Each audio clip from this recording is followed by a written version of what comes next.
날마다 솟는 샘물과 함께하는 오늘의 말씀입니다. 6월 16일 월요일 오늘의 말씀은 창세기 19장 1절부터 11절까지입니다. 제19장.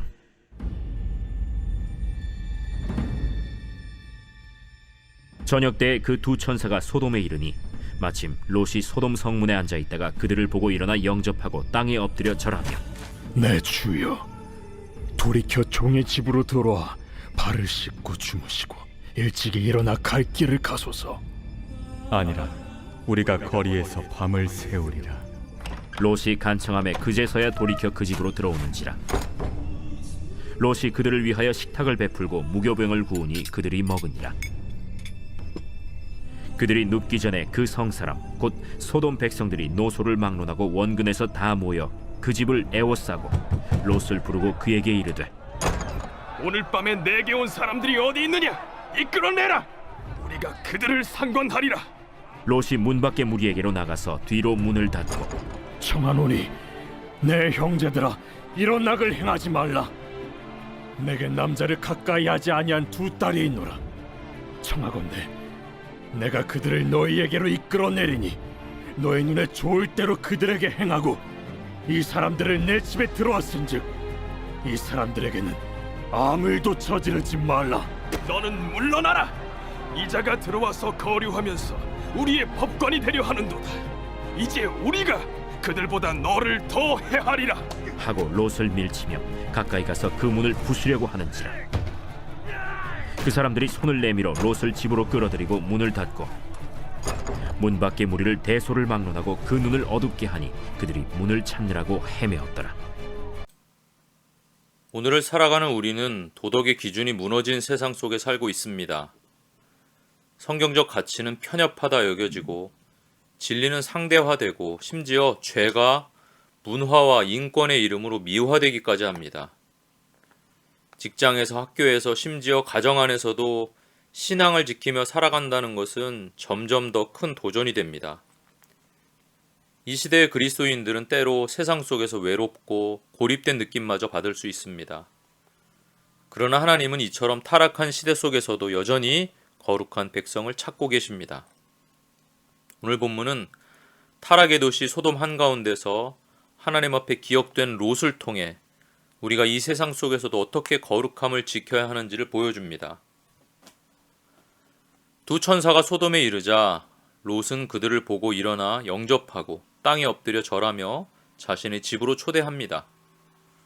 물론 롯은 이들이 천사들이라고까지는 알지 못했습니다.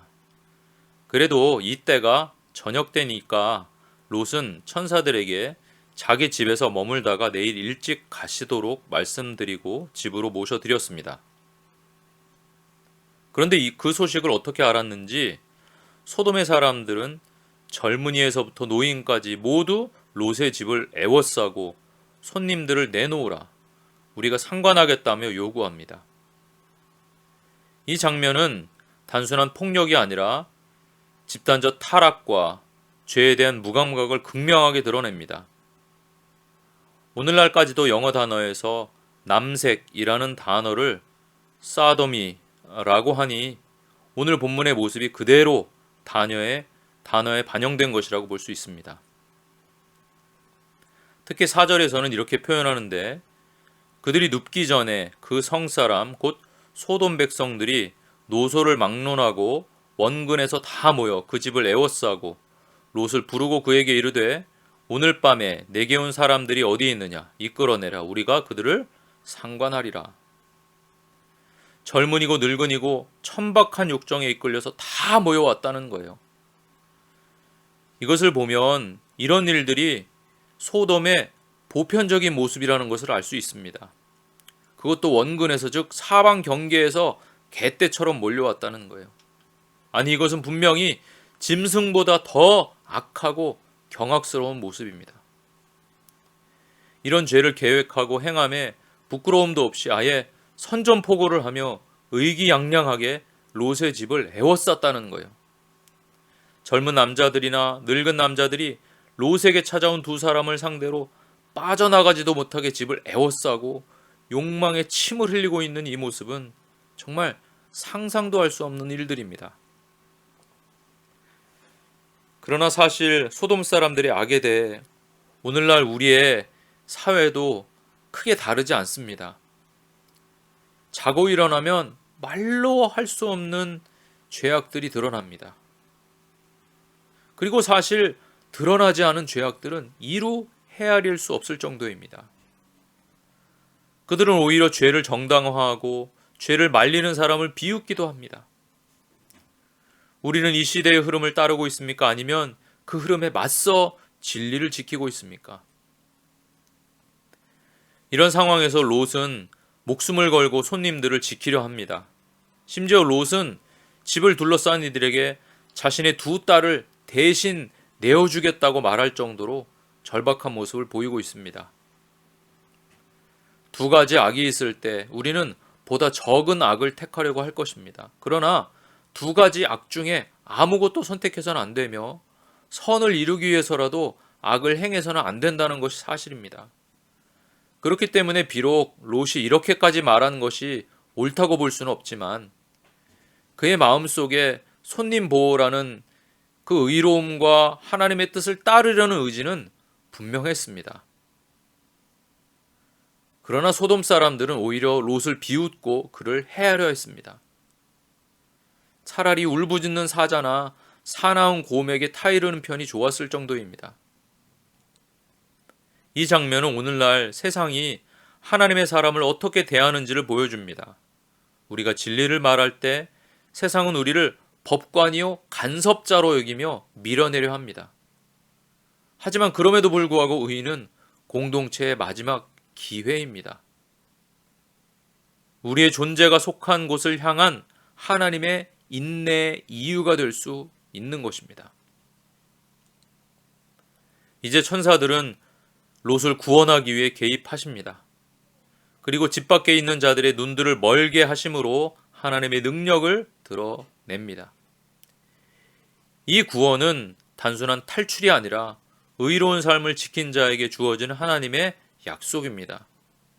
롯은 완전한 사람이 아니었지만 그가 세상 속에서 죄에 물들지 않고 하나님의 기준을 따르려 했던 그 삶을 하나님은 기억하셨습니다. 하나님은 오늘도 이 땅 가운데 거룩한 백성을 찾고 계십니다. 세상이 아무리 어두워도 하나님의 빛은 의인을 통해 비춰집니다. 세상의 조롱과 배척이 두려울 수 있습니다. 그러나 우리에게는 하나님의 구원이 하나님의 약속이 있습니다.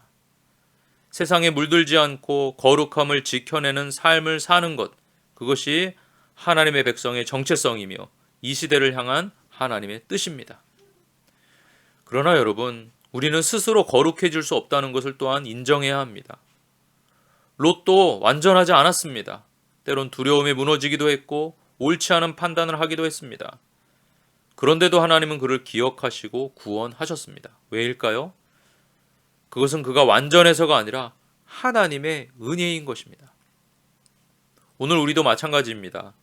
세상 속에서 죄에 물들지 않고 거룩함을 지키기 위해 애쓰지만 우리의 힘만으로는 부족합니다. 그래서 하나님은 그의 아들 예수 그리스도를 보내주셨습니다.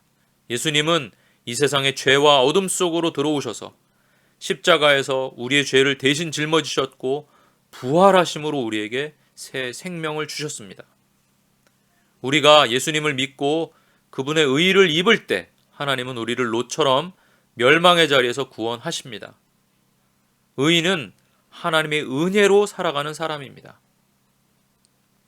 사랑하는 성도 여러분, 오늘 하루도 이 완악한 세상 가운데서 예수 그리스도를 믿는 신앙으로 세상에 물들지 않는 하나님의 거룩한 백성으로 힘차게 살기를 주님의 이름으로 축원합니다.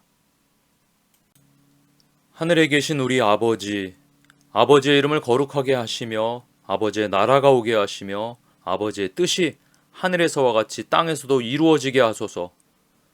오늘 우리에게 일용할 양식을 주시고 우리가 우리에게 잘못한 사람을 용서해 준 것 같이 우리 죄를 용서하여 주시고 우리를 시험에 빠지지 않게 하시고 악에서 구하소서. 나라와 권능과 영광이 영원히 아버지의 것입니다. 아멘.